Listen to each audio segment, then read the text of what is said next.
everybody. Welcome to another episode of Format Podcast. This will be a quick one. Just wanted to hop on real quick, get my thoughts on what we saw earlier today in the NFL playoffs.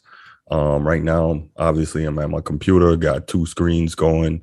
On one of them, got the Niners-Packers game, obviously, while I'm recording, so I can keep up with what's going on. But in terms of the Packers, in terms of the Bengals and Titans earlier. First, let's give credit to the Tennessee Titans. Rough season. Their star player, Derrick Henry, going down. They missed him for 10 weeks and still managed to get the number one overall seed in the AFC. But this is why football is so NFL football is so great and just so different from basketball. And basketball and hockey, you got 7 games, to try and advance to the next round. In football, it's one and done. You don't get it done in that one, and it's try again next year. So we saw the Titans again. They had the bye in the AFC, number one overall seed, and after a really good season, they played with a lot of resilience, a lot of heart. They end up going down in their home opener in the playoffs against the Cincinnati Bengals. And I did pick Cincinnati to win this game before it started, not necessarily because I saw them being superior X and O's wise. Obviously, I saw them being superior at the most important positions on the field. I think they have better, more exhilarating playmakers, and their quarterback, Joe Burrow. This kid's in his second year, but he's special. He seems to rise to the occasion in big games. So definitely believe in him. Now, I'm not sure how far that's going to go in terms of them playing the winner of the Bills and the Chiefs next week. But, we'll get to that when we find out tomorrow what happens in that game, in the other divisional game in the AFC. But it's funny, if you watch this show or listen to this show, however you're consuming it right now, and thanks for doing that. But if you've been with me for a while, one of my simplest theories on football, and that's run the ball, stop the run. And Tennessee is pretty darn good at both. Obviously, they are tremendous running the football. They have, arguably the best running back in the league when healthy. In I can't believe I forgot. It's Derrick Henry, King Henry, as they like to call him. Really good backup in Deontay Foreman.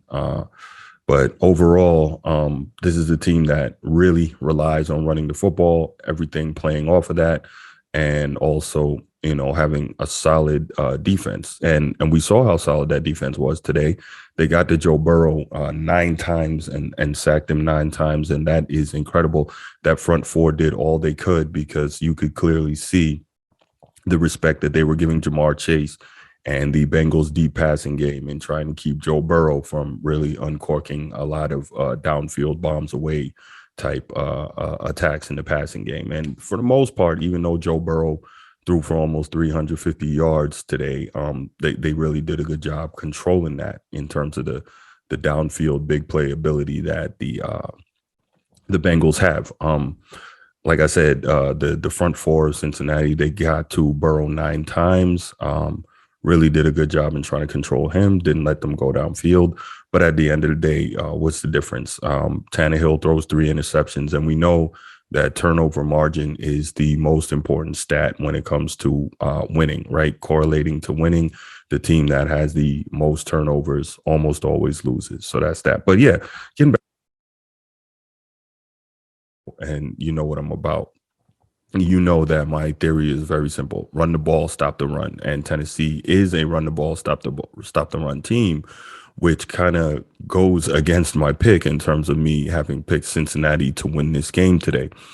Cincinnati can run the ball effectively. I was telling one of my buddies, I think Joe Mixon is extremely underrated. There's probably a couple reasons for that. Cincinnati not being a huge media market, and obviously the issues he had prior to coming into the league in terms of the domestic violence issue. Since coming into the league, he's kept his nose clean and been one of the best all-around running backs in the game in terms of running the ball and being a weapon in the passing game. So I definitely think Joe Mixon does not get all the credit that he deserves in terms of what he can do on the football field, and being, a serious offensive weapon. Now, with that said, it kind of gets away from, my general premise. But you can't be right all the time. And at the end of the day, you still have to be able to pass the ball, and you do need somebody who not necessarily is special at the quarterback position, but can make special plays. And I think with the Bengals and Joe Burrow, he's both. He is special at the quarterback position and he can make special plays. So this is a guy, very bright future ahead of him. Obviously, he's got one of the freakiest wide receivers in the league in Jamar Chase. Obviously, a guy that he played with, set records with, won a championship with in college at LSU. Um, Lobbied heavily before last year's draft for the Bengals to draft him, and it has paid serious dividends. And for the first time in, I think, over 30 years, the Bengals are in the conference championship game. So definitely should be, I think no matter who they play next week, whether it's Kansas City or Buffalo, that one should be an absolute shootout. They've shown that they can beat Kansas City. Joe Burrow carved them up 2 or 3 weeks ago for over 400 yards passing. And Cincinnati did beat Kansas City at Kansas City. Now, that being said, we also know that the regular season and the postseason are two different animals entirely. Pat Mahomes, Andy Reid, that whole Kansas City organization, they are well versed in deep playoff runs, and obviously this is Cincinnati's first one in a very long time. So should definitely be interesting. Looking forward to it. Got to say, just I expected Cincinnati to win. I don't know if I thought it was going to be as hard fought as it ended up being against Tennessee, but Tennessee's that type of team, just physical, just gritty, well coached. Mike Vrabel, they're always going to play hard. They're not going to make a whole lot of mistakes. With that said, Ryan Tannehill proved to be the difference. Clearly, he's not that guy.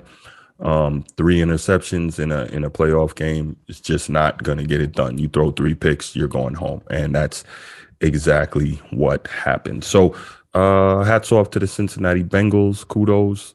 Can't wait to see who they're going to end up playing next week, whether it's the Buffalo Bills or the Kansas City Chiefs. We'll find out tomorrow evening. So, yeah. I will probably do another short one of these maybe later tonight or early in the morning after the Niners and Packers get finished up. But if not, what I'll go ahead and do is Monday, I'll do a show kind of wrapping up the playoff weekend, and then we can talk about what I think is going to happen next weekend in the conference championship games and going forward. All right. So if you've enjoyed the show, again, appreciate you tuning in. Just go ahead, click that subscribe button in the lower right corner of your screen. Click that notification bell so you know when new shows come out, and come back and join us. Download the show if you want audio only. We're everywhere you're available. And yep, thanks for tuning in. I'm out.